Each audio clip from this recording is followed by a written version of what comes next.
Melinda, this is a story of inspiration. It's a story about how you inspired people from all over the world to come together to bask in your music. But you did more than that. You inspired them to come together for mutual discussion, joint projects, and ultimately friendship. You provided the inspiration for the group that is known as your backups. I am backup number 372. Like many of us, I first noticed you during the auditions. I was blown away by your singing and I was amused with your surprise look after Simon's comment. At that stage I put you in the back of my mind, saying to myself that you'd be the one to watch. Within 5 seconds of since you'd been gone, I knew you were something extra special. As Paula said, firecracker, who was going to set this competition alight, to change over the apparently nervous little thing we'd seen in the audition. It was in your first performance of I'm a Woman that I first picked up that there was a bit more subtlety to Miss Doolittle. Firstly, the pace of the song was really fast, but you still managed to clearly enunciate every word. Secondly, you were acting out the song with hand movements that matched the words. And lastly, you deliberately pulled in the backup singers as a reference to the past. But it was your smile when Simon called you "You little tiger" that finally hooked me emotionally as well. That was the moment I truly became your fan. I signed up to the American Idol message boards and plunged into discussion about Melinda Doolittle. This is no longer a story about what I felt, but a story of how we, your backups, lived and breathed your journey. Week after week you pulled us in under your spell. Songs that we originally thought were boring, you made us cry. We marvelled in your vocals and agreed with the judges when they said it was a masterclass. And watched you switch genre from pop to country, or from ballad to rock, without skipping a beat. Latin Week you surprised us by saying, "I'm so not sexy." Sexy is not just about long legs and short skirts, although you don't look so bad. It's swaying hits when the pressures of competition are off. Or the simplest of hints done with style. Or looking stunning in that classic black dress coupled with devastating wit.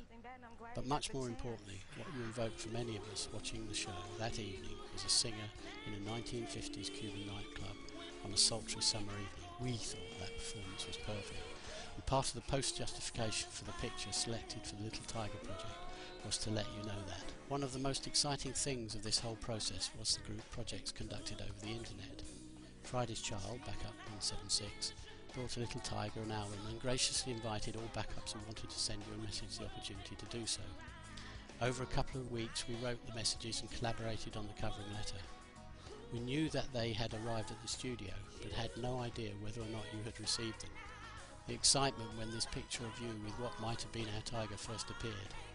Was it the same or another was the hot debate for some hours, until eventually this view showed the collar and red heart tag that confirmed our hopes. We all thank you for taking the trouble to think of us by bringing it all the way from California. We had many discussions about what was your greatest performance, but we could not agree because they were all so good. These three are mine. My Funny Valentine is the top of most people's lists, with many saying that this was one of the greatest American Idol performances in any season. Entertainment Weekly puts it at number 7. For me it's this bit, with a low velvet chocolate voice, that gives me goosebumps. When Randy picked I Believe in You and Me, all your backups were delighted. We knew it was a challenge for you, but equally well we knew that you would step up to that challenge and provide us with one of the delights of the season. We were not wrong. For me, the range of that song meant that you had to lower the key, bringing out my goosebumps all over again. My third pick of your performances must be Have a Nice Day. That very first note when you sang, almost a squawk, put me at the edge of my seat, and then the head shaking with the guitarist took me straight back to my college days and the thrills of Deep Purple, Jimi Hendrix or Cream. But even in the midst of the mayhem of the song, the quality that is Melinda Doolittle shines through. The phrase standing on the edge, and there is Melinda Doolittle standing on the edge, toes pointed as she approaches the edge of an imaginary cliff. Or the two-hand microphone technique, approaching raise your hands, and the microphone changes hands into an awkward position, just so that the right hand can go up there in exact match to the words of the song. Suddenly all the posts on the message board ended with these three characters. Your interaction with the American Idol support singers in your second performance of I'm a Woman was one of the classiest moments of the whole season.